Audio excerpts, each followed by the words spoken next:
I'm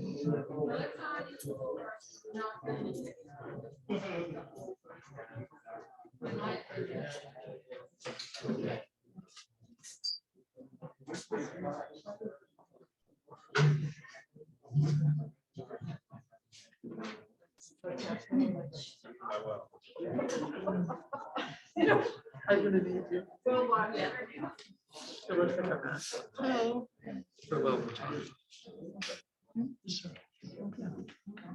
Okay, hello, everybody. If you want to move up, please do. We are all masked and we can be closer in if you want to do that.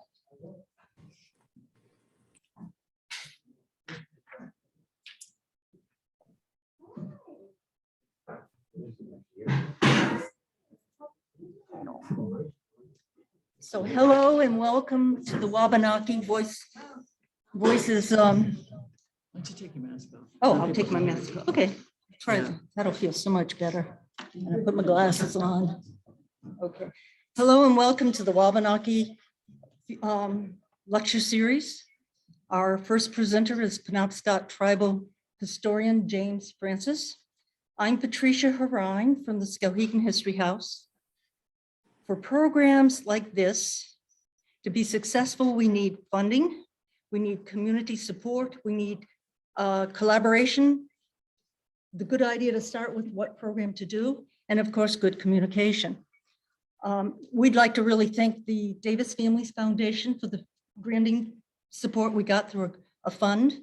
And also, I'd like to thank Susan Cochran, right there, a member of the History House Ad Hoc Program Committee. She's been essential in our efforts to develop this lecture series.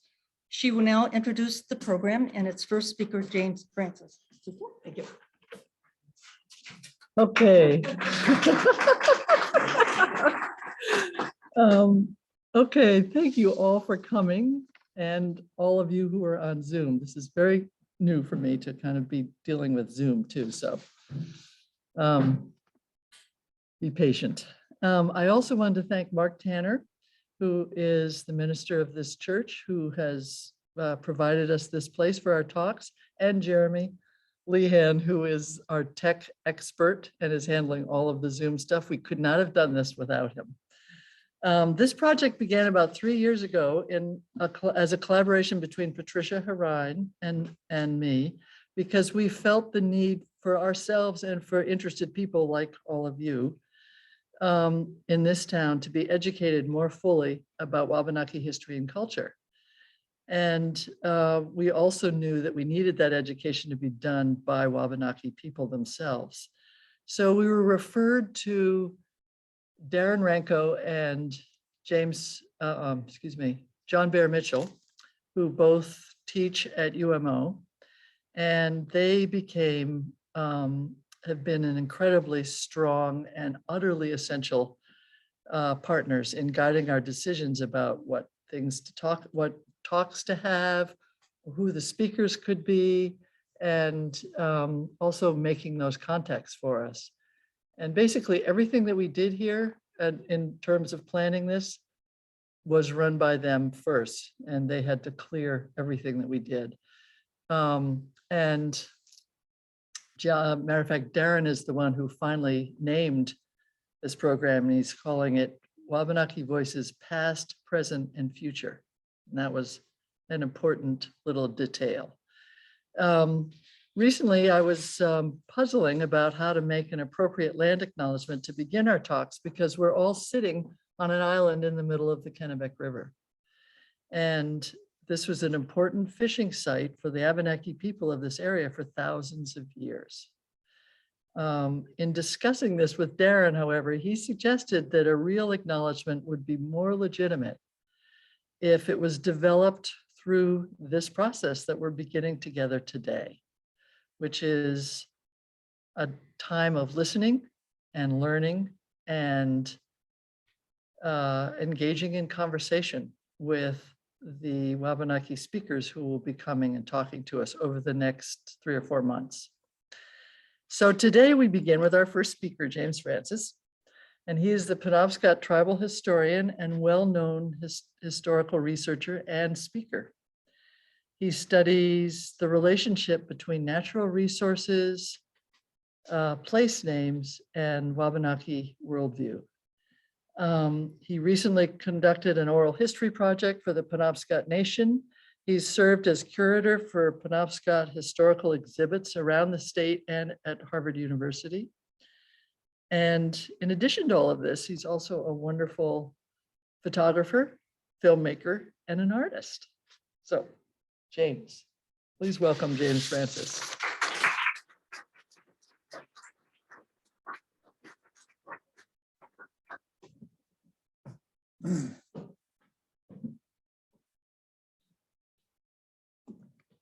Thank you for having me.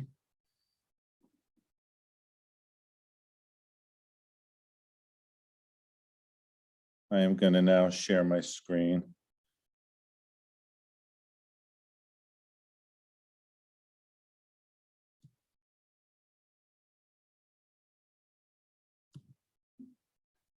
We all set? Good. So as you said, I'm, boy, right off tonight. James Eric Francis Sr. I am the Director of Culture and History for the Penobscot Nation. Longtime tribal historian for the tribe. And I'm just going to jump into this because it's a fair bit autobiographical.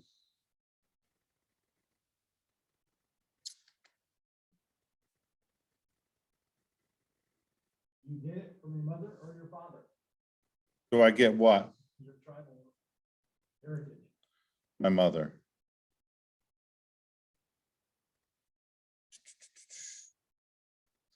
It's won't advance. There it is.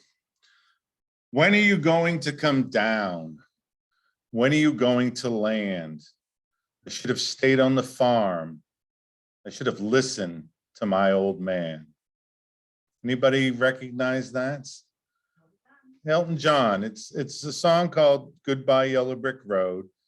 And have you ever had one of those songs that when it comes on the radio, it kind of transports you back in time, maybe to a place, maybe to that pivotal summer, or even, you know, a first kiss or whatever it may be.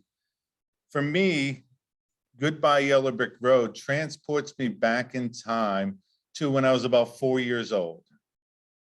My mother had gathered up my younger sister, Renee, my older brother, Jojo, and she put us in a small panel truck, a moving van. My father had cheated on her, and we were living in southern New England, and she had packed up her kids and put us in this van, and she headed north up Route 1. And as we were crossing Tobin Bridge, it was night.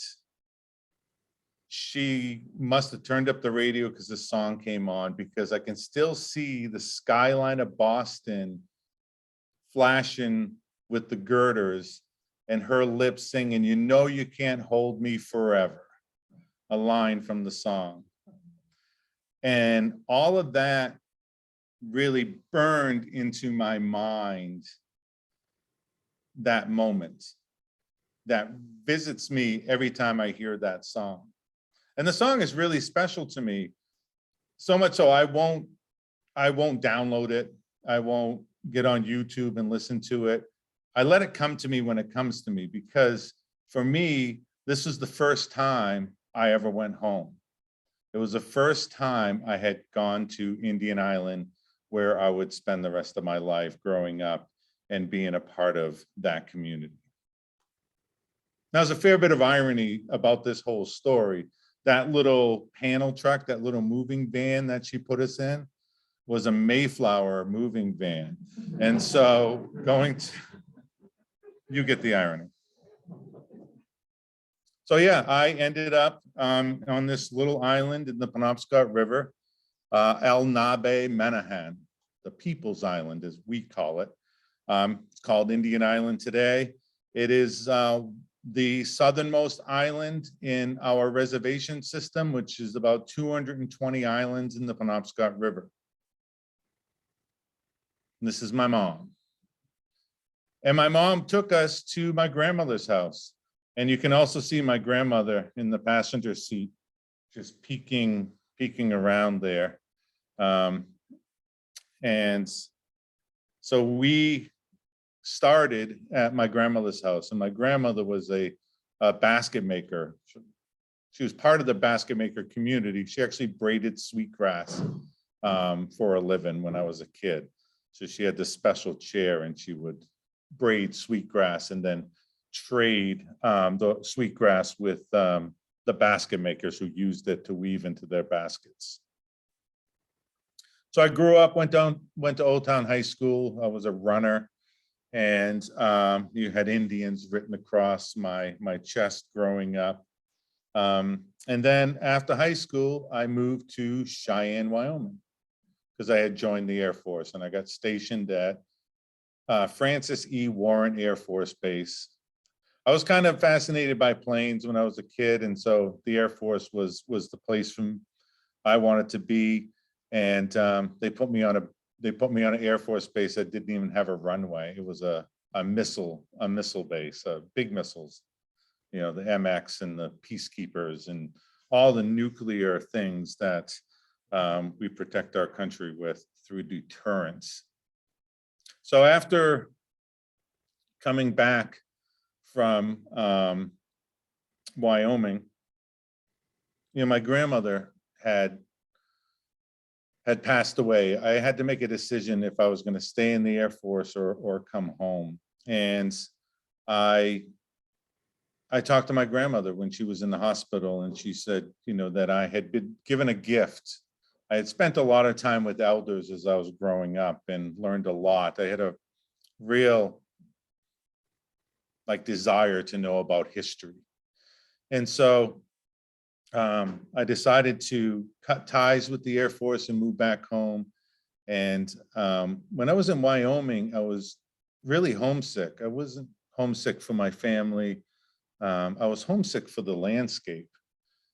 Wyoming is a dramatically different landscape. It's an alien landscape compared to here. My first wife, who grew up in Cheyenne, came to Maine to visit, and she felt very claustrophobic because everything was kind of closed in. You know, in Wyoming, you're 6,000 some odd feet in elevation, higher than any point here in Maine. And you can see for miles. I mean, you could see the Rocky Mountains 50 miles away. Here it's a little different. Sometimes you can't even see out of the yard. And so it's a vastly different landscape. And so something that I really, really missed. So I came home because I missed, you know, places like this. And I was taking a class at the University of Maine, studying history. I took a Native American Studies course and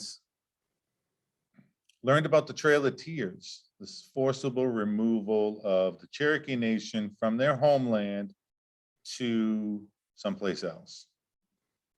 And as I was walking across the campus, first of all, I had a lot of admiration for the Cherokee people who forcibly got removed, because they're still here today and they survived that.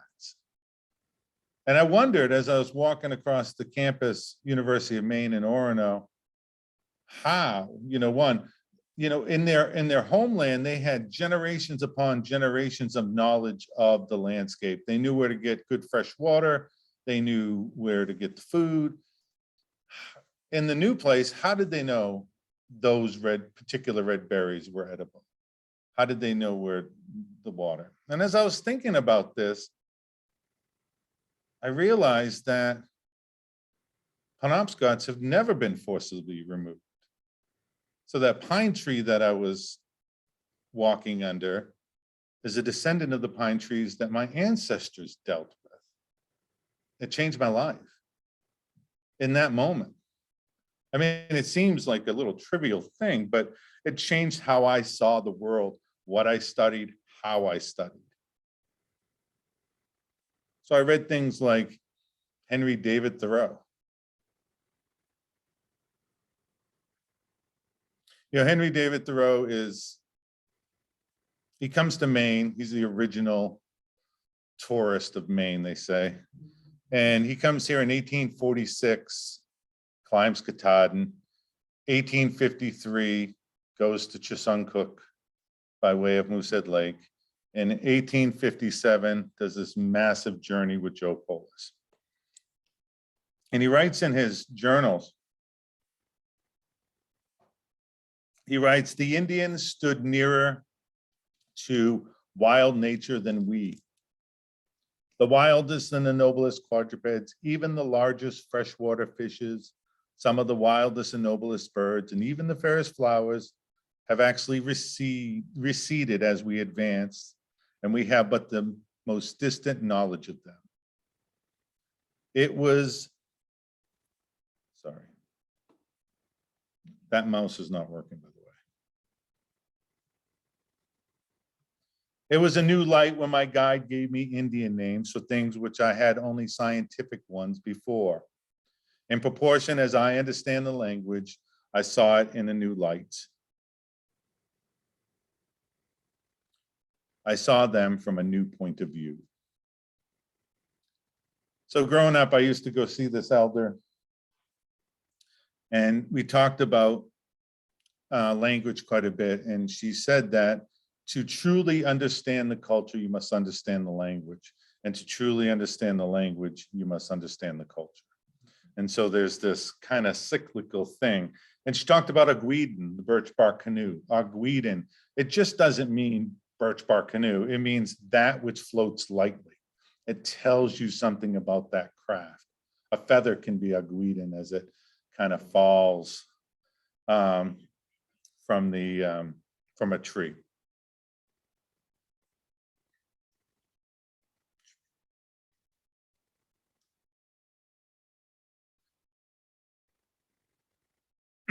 Thoreau tries to hire a guide in 1846 when he climbs Katahdin, but he ends up not meeting him at the rendezvous point.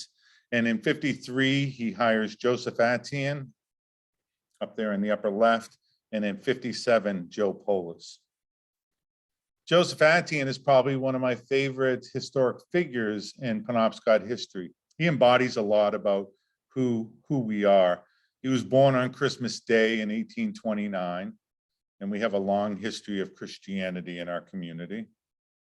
And he dies a hero in Maine history in 1870 on the 4th of July. And we have a long history of patriotism within our tribe. He also has the distinction of being our first elected chief. We went from having a hereditary system to an elected system. And he is also considered our last hereditary chief, all at the same time. His father was chief for life. And when John Atian died, the state stepped in by way of the Indian agent and imposed a elected system in our community. And Joseph ran and won. And so all at once, he would have become chief in the hereditary system. And in fact, on his gravestone, it says that he became governor of the tribe by way of his father, which is hereditary, although he was elected. There's one and the same, but he dies on a log drive on the 4th of July near Millinock, Maine, at a place called Grand Pitch on the Penobscot River, trying to save other men.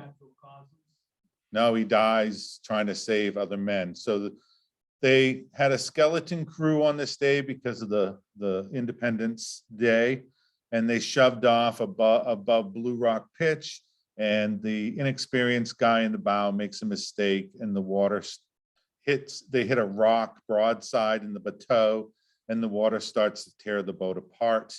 And the last time anyone saw Joseph Atian alive, he was up to his knees in water, standing up, trying to save the men who had clinged to the boat. 3 men died on that day, including Joseph Atian. Joe Polis, Thoreau considered one of the most influential people in his life, even above Emerson, Ralph Waldo Emerson. And there's an interesting quote. So these Polis and Thoreau started Greenville and paddled the length of Moosehead Lake. They cross over the Northeast Carry into the Penobscot, west branch of the Penobscot. They paddle past Chesuncook into Umzuskis, cross Mud Pond Carry into the Allagash, through Telos Cut down Webster Stream into the East Branch and all the way down to Old Town. 13 days of traveling the Maine woods. And Thoreau writes in the Maine woods, he says, as we drew near Old Town, I asked Polis if he was not glad to get home again. But there's no relenting to his wildness. And he said, it makes no difference to me where I am. Meaning he was always at home in that whole journey.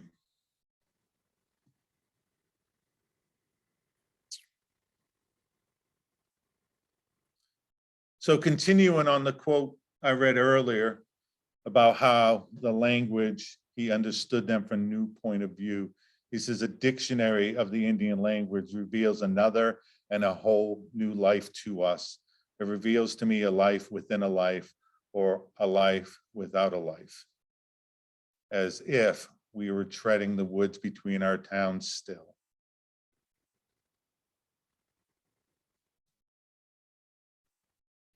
Fanny Hardy Exstorm, a historian from Brewer, Maine, wrote a book called Indian Place Names of the Penobscot Valley in the Maine coast.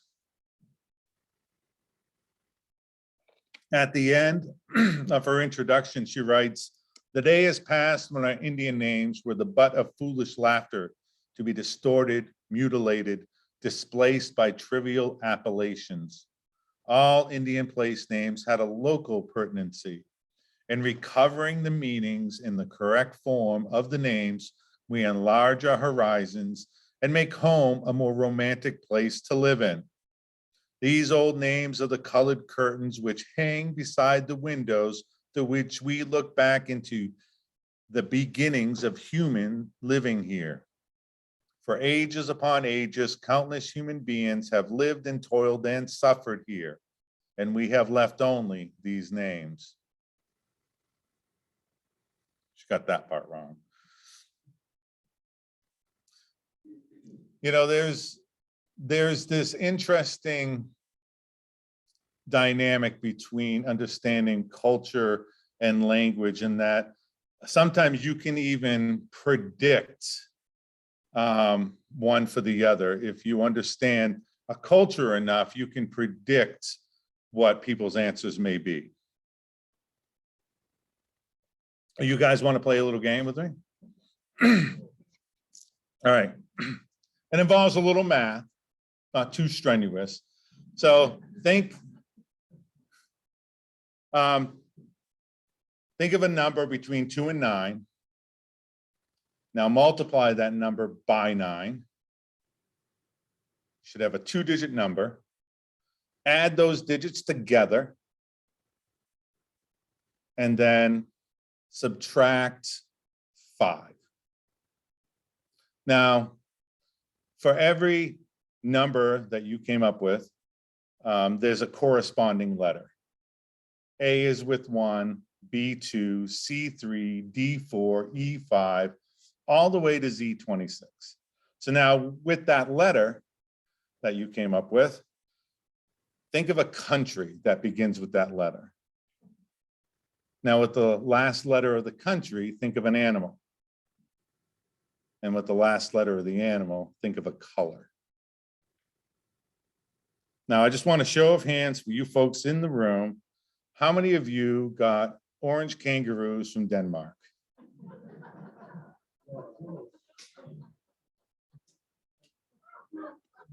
What happened? So first of all, the math is all a ruse. You all landed on 4. That's like the magic of 9. And the rest of it is predictability of culture and language.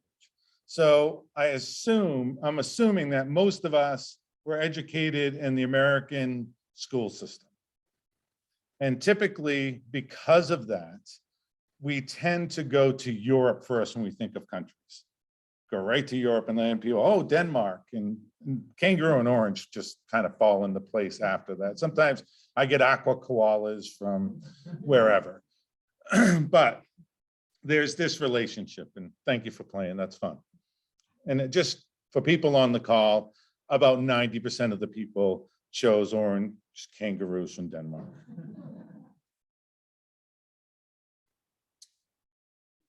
Space plus culture equals place. This is a formula created by a Chinese cultural geographer named Yifu Tuan. And when I saw this, I recognized it as math again, but a formula that you can manipulate. So you can actually take a space, an area, like let's say the Penobscot River Valley. And today, the culture we see that through is a Maine, Western science, American culture viewpoint. And so we have a certain sense of place for the Penobscot River today. It's got, logging history. It's, was polluted for a while and had paper mills. And then, there was a river restoration. And so that's all packaged as this Western science, Eurocentric, American Maine cultural viewpoint. What if we take that same space, that same Penobscot River Valley, and replace it, replace it with Penobscot culture? How is that place going to be different? And that's what we're going to explore tonight. Katahdin. Oh, we're not even on the whole screen here. What does Katahdin mean? Does anybody know what Katahdin means? Huh? Greatest mountain. Does that make sense? Yeah. They hear what they said? They says it does for Maine. Now, what they just did is they just mixed apples and oranges. Here you have a mountain that was named Greatest Mountain at a time when Maine didn't exist. That imaginary line that is in that certain shape with, the eastern line from the heads of the St. Croix and, the St. John River and the St. Francis River at the top, giving us those little bumps, and the height of land, giving us that northwestern border. Didn't exist. And just across the border in New Hampshire is Mount Washington, and that's taller. So this idea of greatest mountain has nothing to do with how high it is. And from a cultural standpoint, Gluskop, our cultural hero, when he was done teaching people the teachings that he had to teach us to be able to live in this landscape, he left and he went north in a canoe with his dog, and Katahdin became his lodge. And according to us, he actually is in there now, and his family are making arrowheads for a war yet to come. Now, I don't know if that's why we called it Greatest Mountain. What I do know is when I took this picture of Katahdin, I could feel it. There is a certain energy. There is something about that mountain.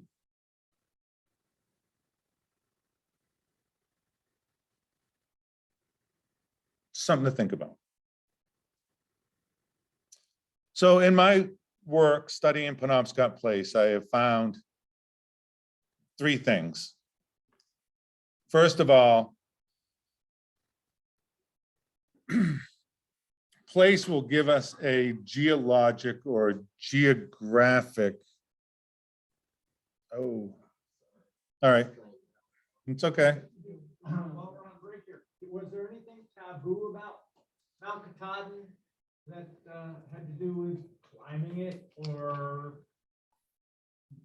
revering it or anything? No. So there's been a lot of stories about Katahdin and how Indians, Native Americans here wouldn't climb it.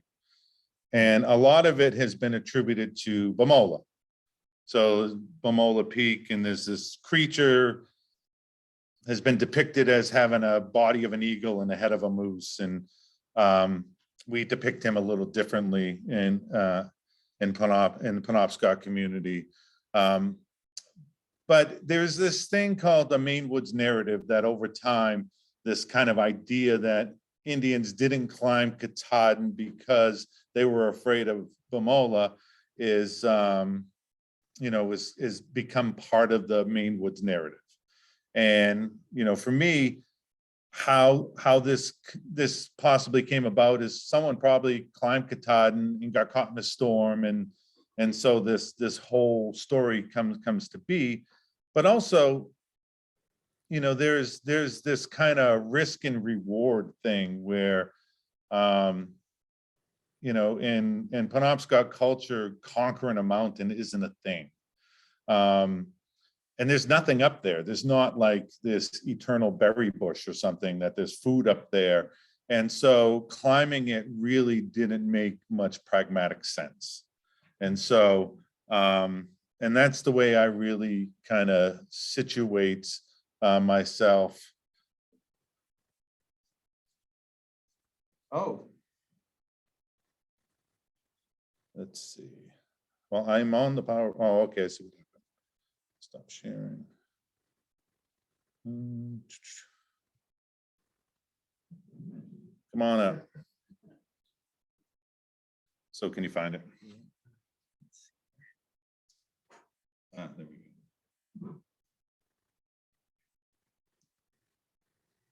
we go.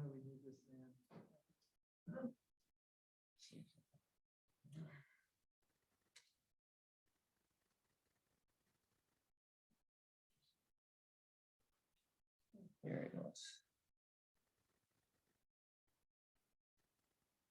I was on the.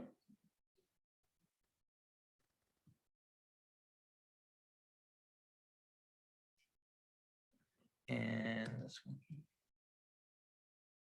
Yeah, for those of you at home, one of the tech guys tripped on a cord and pulled it and pulled it out of the. So we lost everything.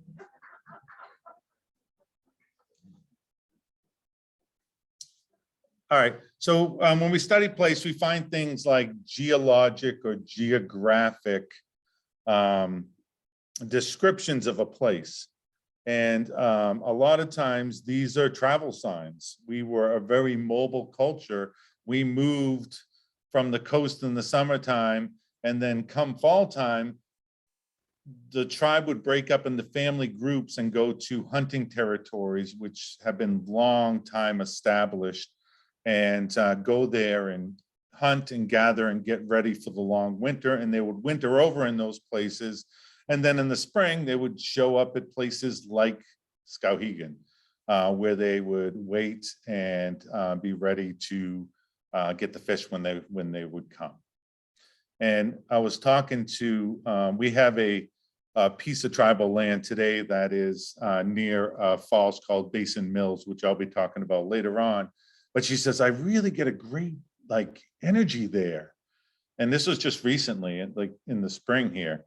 And I says, well, yeah, I think place has, both good and bad, histories embedded in it, feelings and energies. And she says, I have a really good energy there. I says, well, yeah, because it was a fishing spot. It was a place where after the long winter and after, a moon that we just came out of, which is a moon that provides a little food grudgingly. That's the name of the moon in our culture. At starving times, like every year. This is a place where they got food and there was happiness and there was sustenance. So these geologic and geographic descriptions in the landscape are those road signs that allow us to travel. And they're typically seen from an upriver perspective. And I'll talk about that a little bit later too. Sometimes they're natural resource based, Birch Island, Hemlock Stream. Sometimes they're even land use, like place where we speared sturgeon by torchlight, or the place where we got fish, or the place we tanned hides. So this also shows up.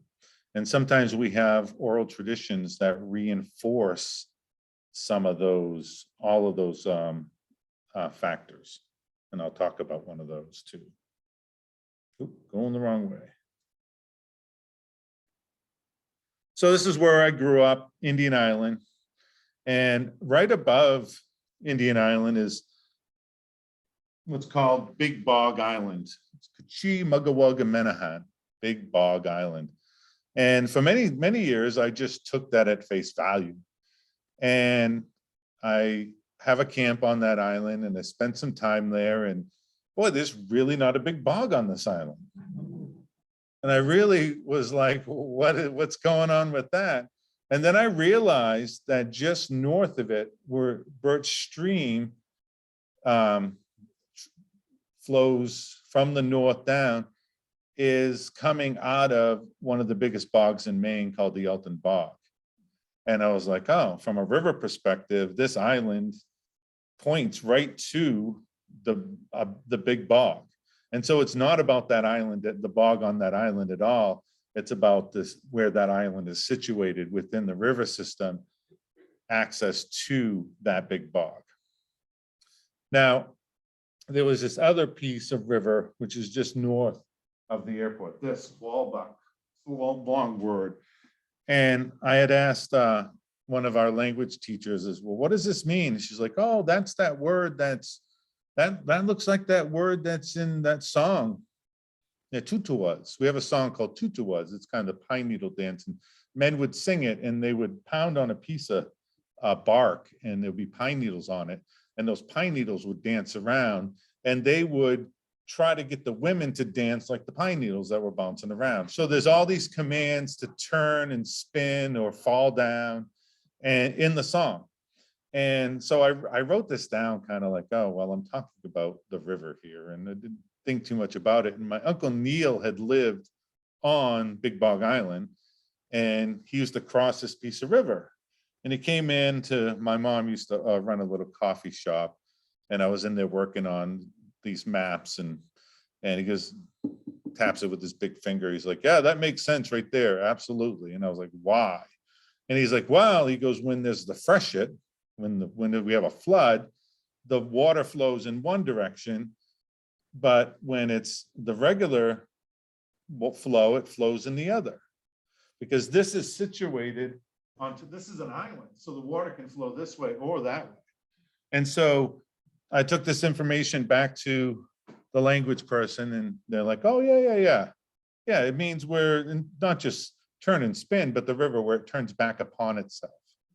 Depending on the season. So field work is very important. Understanding what's going on. I probably would have never came to this. My uncle crossed that piece of river every day, whether he was walking on ice that was probably not safe to walk on, as he dragged his canoe and would jump in it if he needed to, or during the freshet, or during the lowest flows of September. So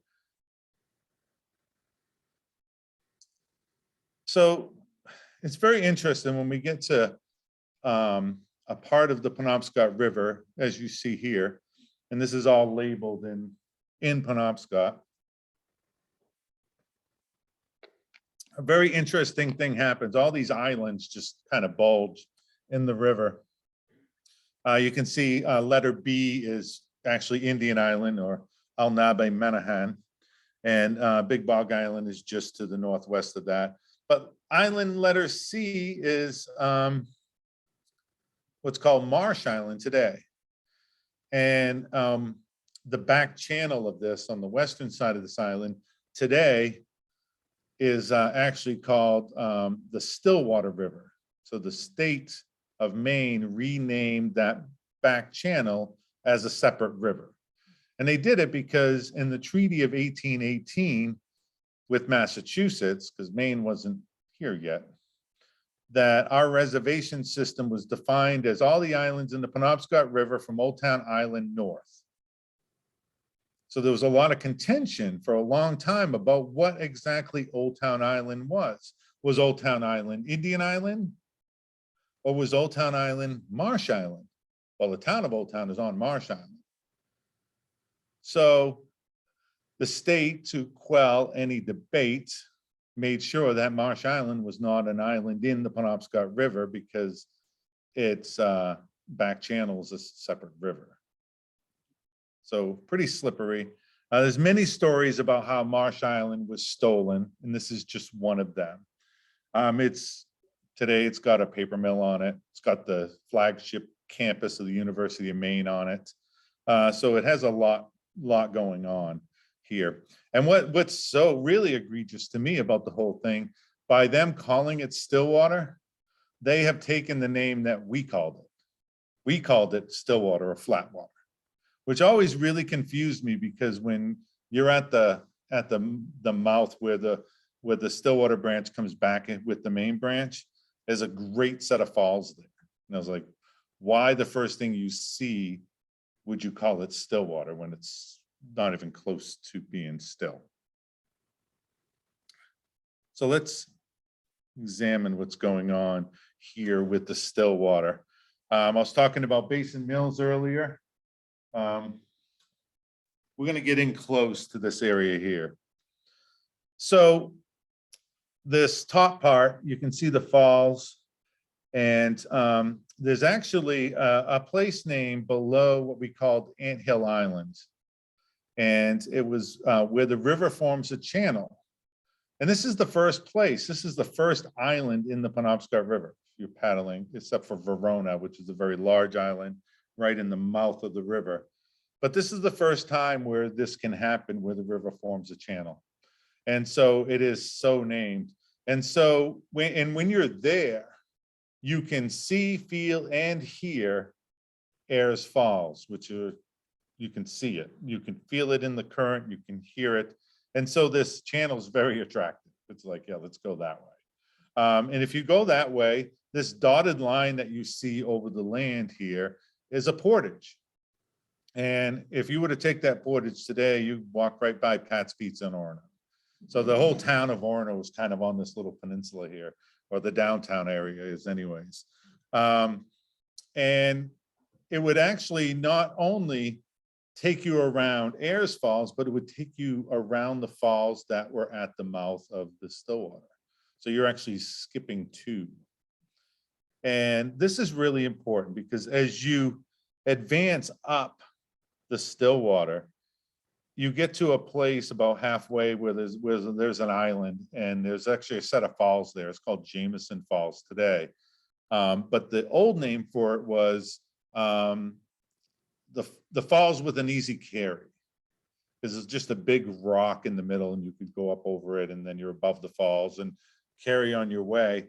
And as you go all the way up around the Stillwater, you can get above the falls at Old Town, which are here, by one easy carry. Now, if you were to go the main stem of the river, first of all, you got to get up Ayers Falls, which are pretty significant. Marsh Island's ancient name was Slippery Ledge Island. And it's named that because of Marsh Falls, which is on the main stem. It's almost, you get a horizon line when you're paddling down river, and it's just very shallow, and it's, the ledges there are really slippery. All the rocks along this part of the river are really slippery. So you got to get up over that obstacle, and then you get to the corner where this picture was taken, where they just recently took a dam out. And those falls were known as Bad Falls at the site of a bad carry, not to mention the two sets of falls on either side of French Island, and then the big falls at Old Town. So calling that Stillwater or Flatwater is probably the better translation. Meant that's the way you went when you were going upriver. It probably was a slightly longer paddle, but it was certainly easier. And all of this information comes from the place name data that we've gathered. And it makes all the sense in the world as someone who spends a lot of time on the river. Now, they just removed the dam at a place called Veazie, which is just downriver from this little map here. And when they did that, they asked for volunteers to come out and chuck mussels. So they removed the dam and the water went down, and then it left mussels, shellfish, exposed. And so a bunch of us volunteers went out and picked them up and threw them back in the river. And my wife was with us, and she actually found a petroglyph on a rock that's been underwater for hundreds of years. And so we were talking with some friends of ours, and someone found the exact same petroglyph at the top of the portage. So there's one here, and there's one here, linking these two spots of the river together. Just amazing finds for both of them. Hasadumke means above the gravel bar. Actually, it means the place that is above the gravel bar. The keg at the end of this word is a locative. So you're saying at the place of. At the place that is located above the gravel bar. And what's happening is Hasadumke stream, which is the letter A here, is flowing in from the east. And in the east, there's a glacial moraine system out there. And it's been eroding and bringing gravel down the stream to the river. And a stream can move gravel quite readily. It's got a smaller cross section. The water has a lot of force on it. But when all that gravel in the water hits the river, it tends to fall out and create a gravel bar. And this gravel bar is a distinct feature in the Penobscot River. We actually paddled down it several times. Some people in the room have paddled with us through the gravel bar.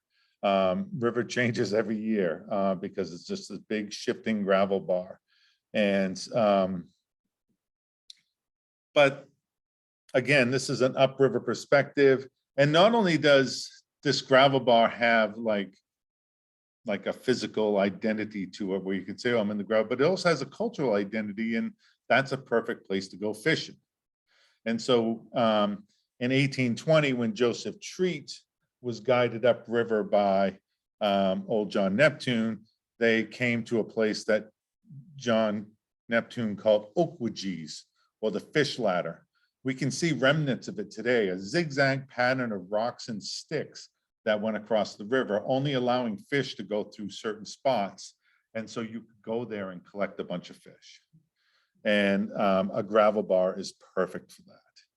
And so as we kind of look at the map here, you got Bear Island.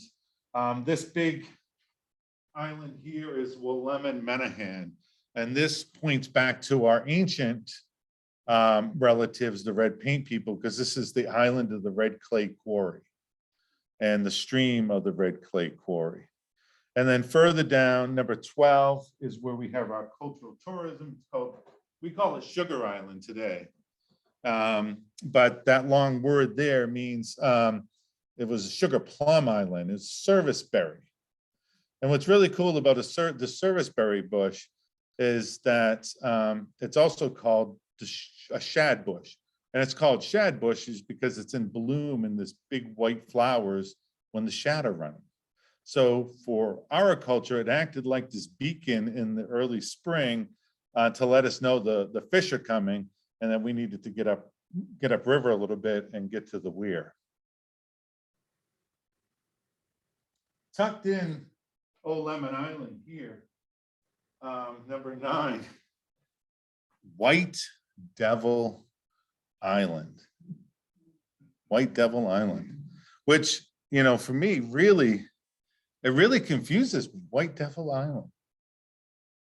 Because I can't understand how my ancestors knew who Donald Trump was so long ago. Sorry.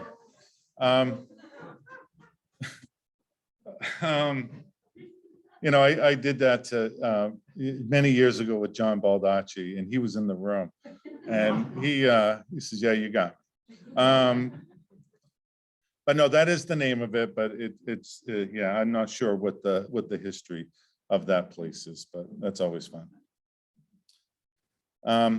So Blackman Stream, which is a little tributary, it actually means plenty of alewives stream. So again, a resource that's going to be coming there. And I bring up this, and it's Madamus Contis. And so there was this Madamus Contis, which is near Bradley, Maine, but there's another Madamus Contis upriver on the same river, a stream near Lincoln, Maine, called Madamus. You can still see it on the map today. And it means the same thing. And so I just bring this up because it's, you know, these names aren't exclusive.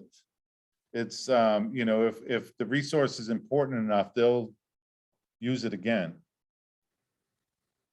So we fished by spears, weirs, and nets. This fishing spear is here, it's called a leister or a leister. And we have a story around this, and I really like this story because it's geolocated. We know where it happened. And it happens at a place called Nesawatahunk Stream, which is the stream that flows between the mountain. That's exactly what it means. And it flows between Double Top and like the Katahdin Range.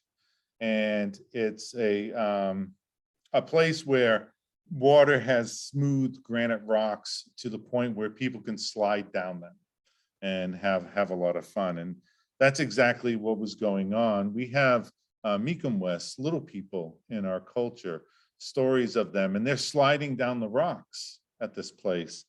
And nearby, a couple of Penobscot fellas have a sharpened stick, and they're trying to spear salmon, and they try to pull the salmon out of the water, and the sharpened stick just, you know, the fish falls off the sharpened stick, and the fish swims off with a puncture wound. But the Penobscots don't get their fish. And so the little people come over and say, hey, why don't you try this? And they teach us how to do this piece of technology that when you spear the fish, these little grabbers, these things kind of grab a hold of the fish. What amazes me about this story is those Penobscots were fishing for salmon in a place that hasn't seen salmon in hundreds of years because of dams in the river.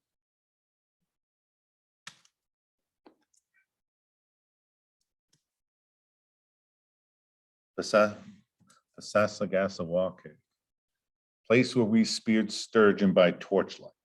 So a very specific activity and name for a place. The hunks and the cooks. Yeah, I always say that there's a joke here somewhere, and my wife insists that there is certainly not a joke here somewhere. I guess that's become the joke, is what I just, so the hunks and the cooks, these are endings of words that actually talk about canoeability. Nesawatahunk, I just talked about it. It's this stream that flows between the mountains. It's extremely rocky. The water's going over granite ledge for much of the time, and it's not very canoeable. And there are other places that we find on the landscape that have these hunk endings that are coves that are just riddled with, you know, mud and just not very canoeable. Now, the cooks are different. Sebasticook, Sawadabscook. In fact, Sawadabscook, which is a stream, which means at the sloping ledge, the canoeable stream that's at the sloping ledge, which is in Hamden, Maine, is really interesting because you can take the Sawadabscook, and in fact, when they first put a railroad from Bangor to the Kennebec River Valley, they actually follow this piece of landscape where the Sawadabscook goes through, because it's very flat. So once you get up a couple miles from the river, it's broad, flat area, and this Sawadabscook just winds its way through the forest, and it kind of peters out about a mile away from what's called Pleasant Lake. And Pleasant Lake is the top of the Sebasticook, the east branch of the Sebasticook to shore. And if you're in the Sebasticook, you sail all the way down the Sebasticook to Fort Halifax, which is near Waterville and Winslow, and you're in the Kennebec River. And so it's this highway to the west from a Penobscot point of view. And if you think about watersheds, they're kind of like trees. You know, so you have the Penobscot watershed with all its branches, and you have the Kennebec watershed, and they get pretty close sometimes, but they don't touch. They do not touch. There's a height of land between that. That's what pretty much the definition of a watershed is.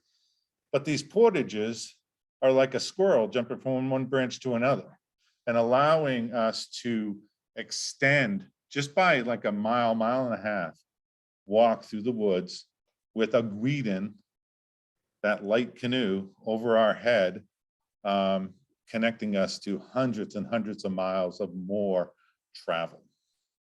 Very important.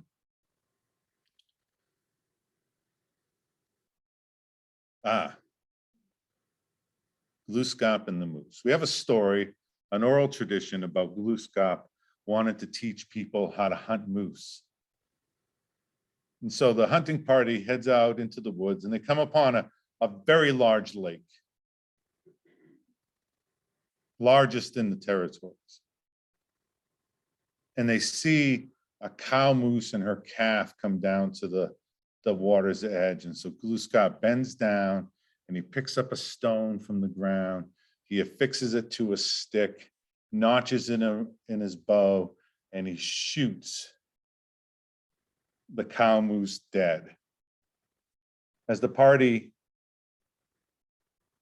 goes to get the meat from this cow moose, they realize that she has turned to stone. Fantastic kind of imagery of this cow moose turning into a huge mountain of rock. And again, pragmatic. The way I think about things is when you think about it, she doesn't turn into just any stone. She turned into that stone that Glooscap picked up off the ground, affixed to a stick. Kineo becomes the largest, and then we're talking about Mount Kineo and Moosehead Lake. Kineo becomes one of the largest repositories for hundreds of miles for stone that is perfect for killing a moose. And that's what the story's telling us, that that quarry is there. And when we traveled in 2014, we recreated Thoreau's 1857 trip, paddling up Moosehead Lake and then all the way around. Like I was talking with Polis earlier, we were on a trip, both me and Chris Alexis, who's in the back of the room, and Chris had paddled the Moosehead region, and they had camped at Hardscrabble Point, which is right near Kineo. And that evening, while supper was being made, Chris took some stones and started flint knapping in the shadow of the cow moose. Now those stones echoed through the fabric of time, because it wasn't just Chris connecting with his Penobscot ancestors at that place, Kineo, but Chris's family, the Sauk Alexises, that was their hunting territory for the winter. So he was connecting also with his kin. So Penobscots weren't just relegated their home territory to the Penobscot River Valley. Through portages, we also were in the Moosehead Lake area, culturally, historically, and Kineo is what we consider the cow moose. Now her calf, remember the cow moose had a calf with her. The calf got excited and knocked over a kettle that Glooscap had ready to cook the moose in. And that becomes known as Kettle Mountain, or what is now Little Spencer Mountain. For many years, it was called Kettle Mountain, and it's actually shaped like an old-fashioned kettle Cocajo, there's a place up there that is very close to our term for kettle. Almost the same word. Glooskap takes off his backpack and he throws it, and that becomes Spencer Mountain, according to the legend. And then the calf moose runs across the landscape. Glooskap chases it. He's got his snowshoes on. He's got a dog in tow because he's hunting. Always had our dogs. And the calf moose goes all the way to Penobscot Bay and starts swimming across the bay. Gets over by the Holbrook Bird Sanctuary is there now, over on Cape Rozier. And Glooskap jumps over the bay with such height and with such might that when he lands at Dice Head, it's said that his snowshoes made imprints in the rocks. And it's from that vantage point that he shoots the calf moose dead. And then guts the animal, throws the entrails to his dog, throws the liver someplace else, and the rump, the liver, and the entrails become travel markers in the bay. So I was kind of curious. I went to Dice Head. I wanted to see these snowshoes. And what I found was that Dice Head, like most of Penobscot Bay, is a gray granite. And then you could see this quartz crisscrossed all through the rocks. Now, I've taken geology classes and I understand how this happens geologically. I get it. I know from a scientific point of view, and people have asked me, well, which do you believe? Do you believe that that's Glooskap snowshoes, or do you believe in the geology, how that happened? And when I went down over that, there's like a lighthouse and a set of steps that take you down to the shore where I took this picture. When I went down over those steps and saw this, it didn't matter how it was made. I knew I was in the right place. I knew this is what they were talking about because it was that distinct. And so it doesn't matter what I believe. The important part of this story is it becomes a travel marker. It becomes something on the landscape that you can say, aha, I know where I'm at. I get it. Same thing with the entrails. So first time I visited these in Penobscot Bay, I was with a former professor of anthropology at the University of Vermont named Bill Haviland, who grew up on Deer Isle and has wrote a book about the Indians on Deer Isle, a book called Place of the Lobster and Crabs.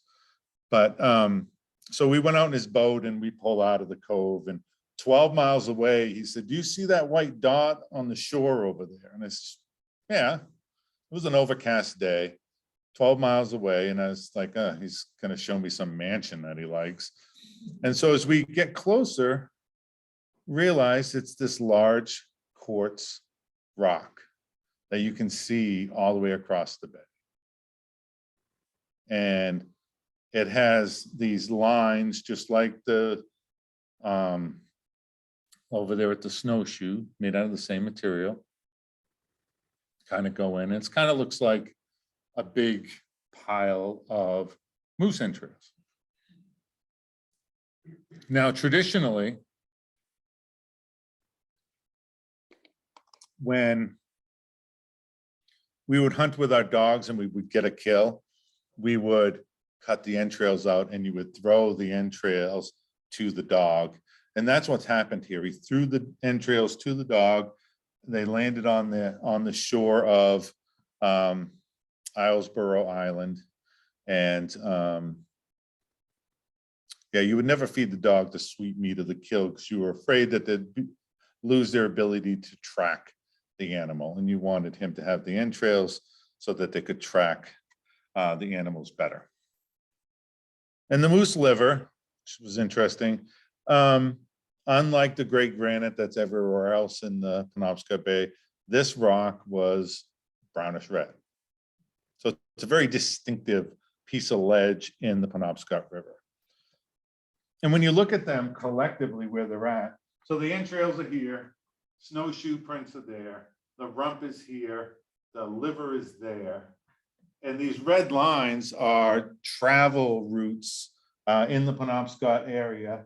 The circles are portages where you have to take your canoe out of the water, whether it's just for a couple hundred yards, if it, even that, even shorter here. This place, meant the grassy place where we have to sit and wait.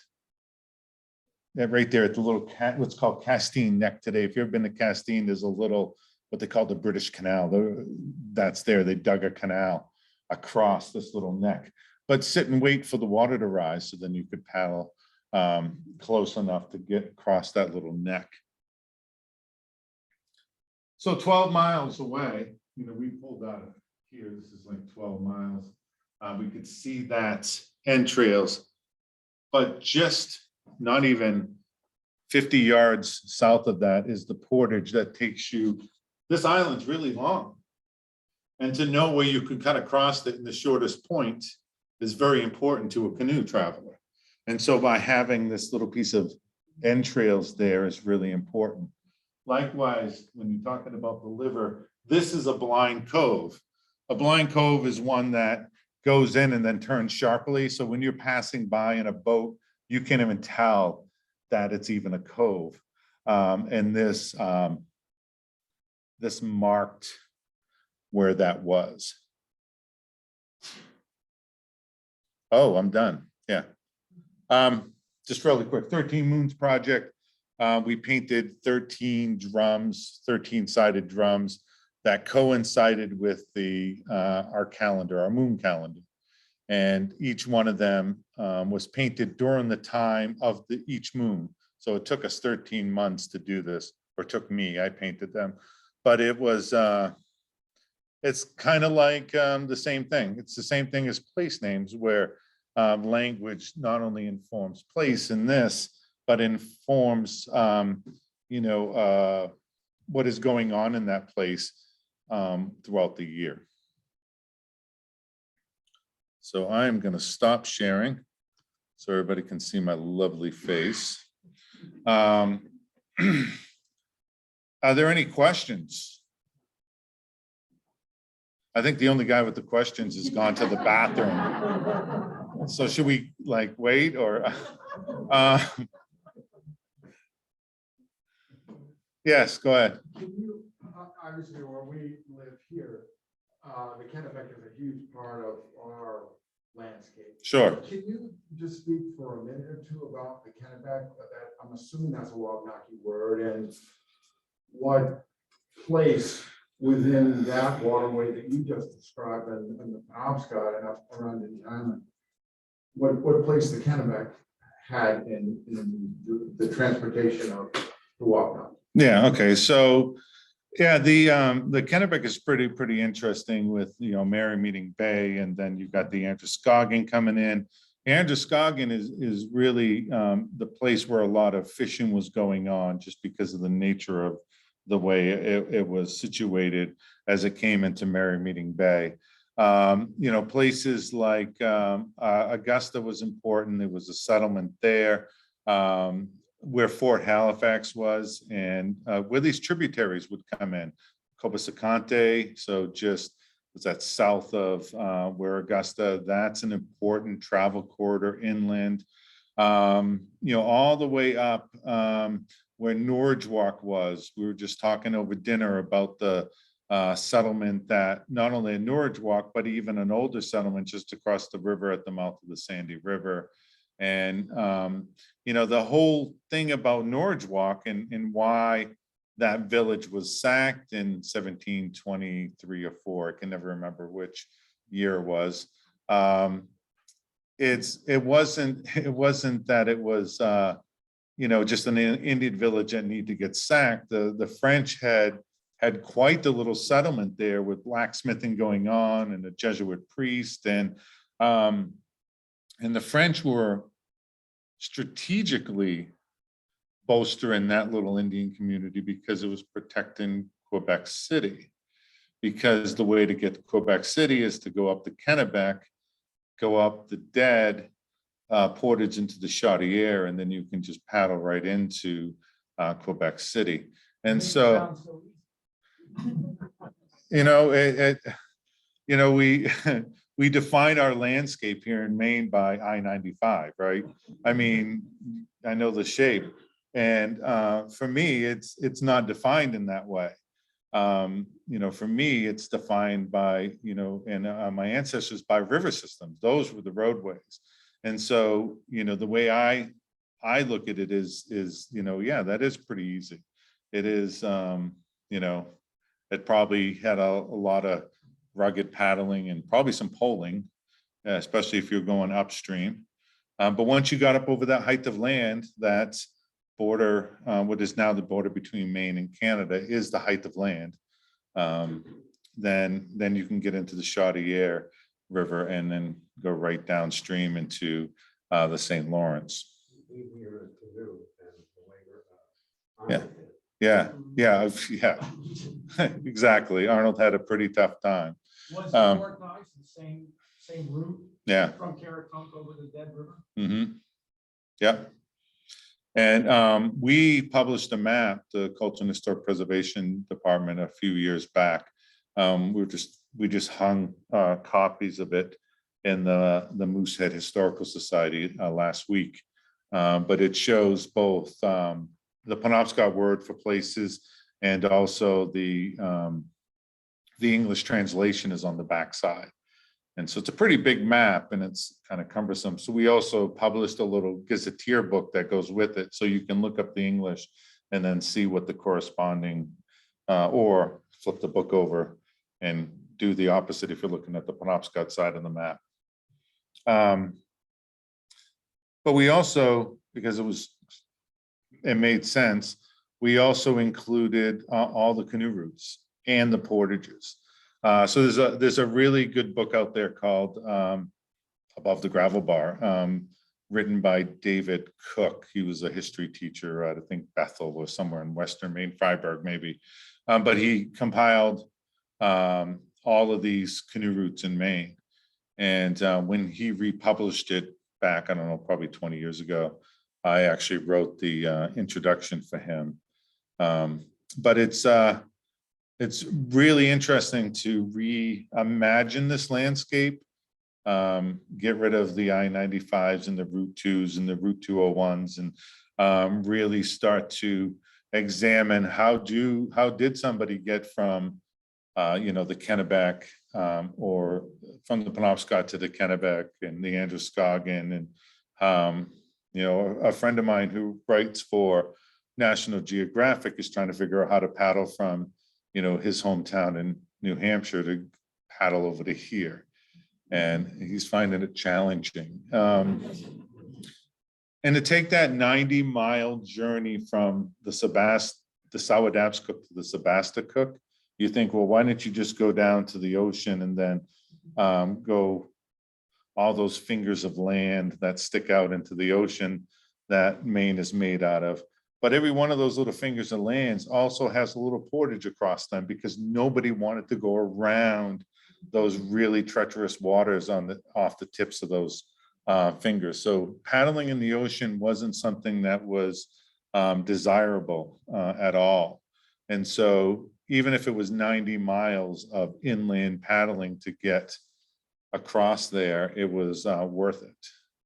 And remember, Polis says he was always at home, even on that 13-day journey. So there wasn't this whole idea of this sedentary place that we call home, that we were always at home in the environment that we lived in.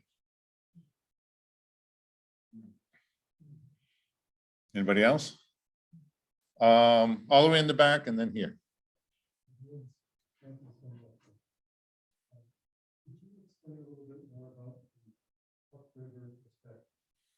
Yeah, so I'm going to share a story about Walmart. So Bangor had a Walmart for a long time, and it was in a certain spot, but they needed a super Walmart. And so they were going to put it in this place that was adjacent to the Pemjadjawuk wetlands. I don't know why Walmarts always want to be put in a wetlands. So there's all this controversy about Pemjadjawuk, the wetlands, it's a protected bird sanctuary and all of this. And so people started calling my office, what does Pemjadjawuk mean? And I was like, well, it's named for the falls in Bangor. No, I mean the wetlands.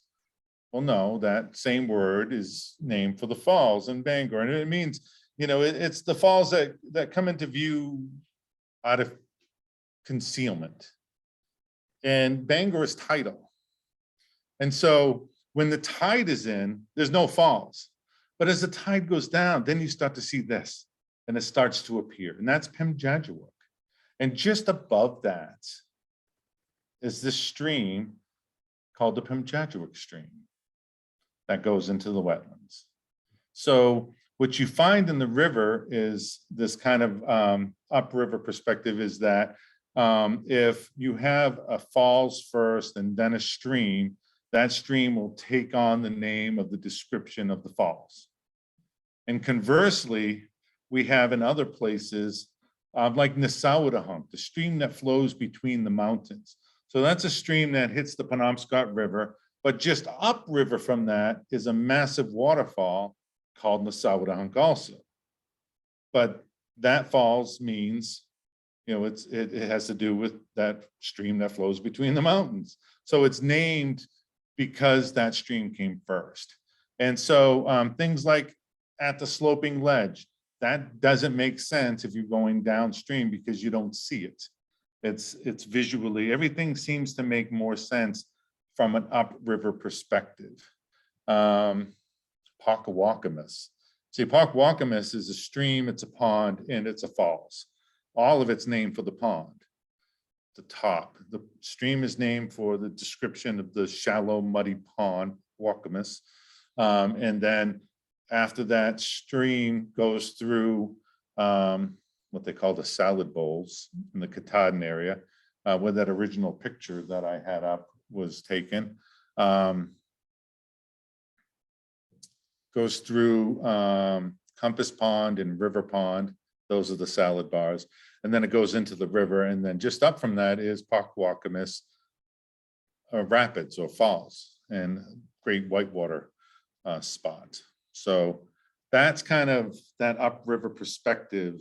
It doesn't, any description of the falls, Whitewater Cascade, or any of them don't make sense from an upriver going down perspective. It all makes sense heading upstream.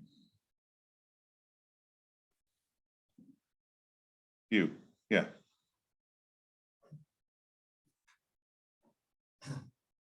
Brighton Plantation, kind of between Kingsbury and Solon, I was told at the time that there was a migration route between Moosehead Lake and the Kennebec River at Solon, which would have been below the falls or something for something.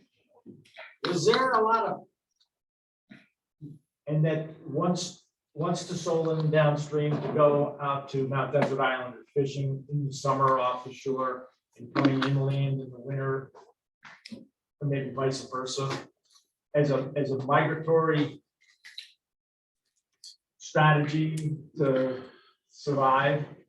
Was there inland migration routes that were major established routes? Like through the forest? Yeah, as opposed to canoe routes? Well, so when colonists and explorers start coming to New England,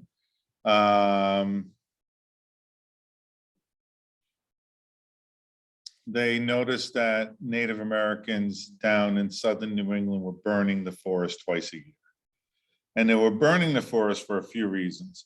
One, they could burn the forest floor without catching the canopy on fire because it's a hardwood forest.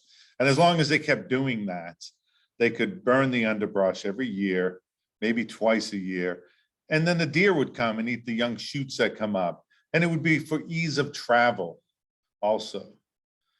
As you come up into northern New England, you see a lot less of that because we don't live in a hardwood forest here. It's a real forest. And you have these conifers and evergreens that go right to the ground. If we tried to do that, would burn the place down. So there wasn't a lot of overland travel short of between the portages, I mean, through portaging, linking waterways. It just didn't make a lot of sense. Sometimes in the wintertime, if you had to travel overland through boggy areas, you would do that. There's an old route between what we call Eddington Bend that takes you across the boggy area, which is north of Brewer, and you can get to the Union River through that way, but you could only do it when the ground was frozen, using sleds and snowshoes over ground. But the the river system is so prevalent in the streams that you would travel in that way. And the whole migratory thing is seasonal. So say everybody in this room was the Penobscot tribe. And in the summertime, we all could live on the coast because there's plenty of shellfish. And we're all going to eat that, and you're going to throw it into the shell middens, the trash and all that. But when fall started coming and the days started getting shorter, me and my family would get in our canoes and start heading upriver and go to our hunting area. Because we can't all stick together through the fall and the winter. It's not enough food to feed us all. So, I used to tell kids in the school that, that I've hidden the candy bar out on the playground. And if they find it, then I'll give them all a candy bar. And I said, would it make sense for you all to stay in one group and look, or would you spread out? They said, oh, we'd spread out. And that's the same thing. The carrying capacity of the land couldn't support all of us. And so we would have to spread out. And like I was talking about Chris and the Kineo area, that's where his family would go every single year. The young men knew where the best hunting was. The young women knew where the best berries were. And they would gather and they would hunt in that area year after year after year, generation after generation after generation, because they knew it. And then they would, in the spring, they would come to places like this to get fish on the way to the coast. And that's why place names are so important with the travel markers, because all of this is relevant. So that's the migratory pattern that happened both here and it wasn't until in the history of world and people, it wasn't until the establishment of agriculture that people could predict their food source, and then the advent of cities and all of that comes to be. And from nomadic to civilization. And so it didn't happen here. Not that we weren't civilized, but by definition probably weren't. And it's not this nomadic existence where we're kind of bumbling through the woods and, oh, berry bush we eat today. It was more that we knew where that berry bush was. We knew when those berries would be ripe. We knew the best way to get there. And so it was a very sophisticated knowledge of a vast, vast area of land. So long answer. So was that migration to the coast ease of opportunity to get food that in the summertime, but that did not exist in the wintertime? Yeah, you don't, there's not enough, no, that it did not. And, and then some people ask, well, why even go to the coast in the summertime? Why don't you just stay inland? Because one, it was a social thing. That cute young lady that you saw last summer, you might want to marry her. And so, and there's a lot of debate about, marriage, and not the act of marriage, because we certainly had some form of marriage, but the debate is whether we were matrilineal or patrilineal. And what that means is, so if I got married, do I go live with my wife's family or does she come live with me and my family? And so if you would ask an anthropologist this, they'd say, oh, a woodland culture, then she would come live with your family, which would be patrilineal. But there's a lot of debate within our community about, no, it's matrilineal. And so it's, Frank Speck, who wrote the definitive book called Penobscot Man, said the whole patrilineal is lost to history. And sometimes, it's a very complicated concept because there are, some people argue that, no, the women, clan mothers, they were in charge. And that has little to do with the patrilineal, matrilineal. They confuse, these arrangements with power, and yes, we've lived in a patriarchal society for a long time, and men have had power for a long time. And yes, we had clan mothers in our society, but it doesn't mean that we weren't patrilineal. And patrilineal makes sense to a woodland culture because, as I talked about, when you have a hunting territory and you have a young man growing up in a place where he's learning how to hunt a certain territory, and if he gets married, he's going to a place he knows nothing about. And so, that's one of the things. But so it's also social. Going to the coast is social, where we could socialize with other people and in trade, absolutely. And then, then there's our Wabanaki neighbors who, the Maliseets would travel up and down the coast quite a bit. And the Passamaquoddies are a coastal people, the people of the Pollock. And then, so there, then you look at the Mi'kmaq, they have the ocean-going canoe. It was designed, looks vastly different from our canoes because they did a lot of ocean travel.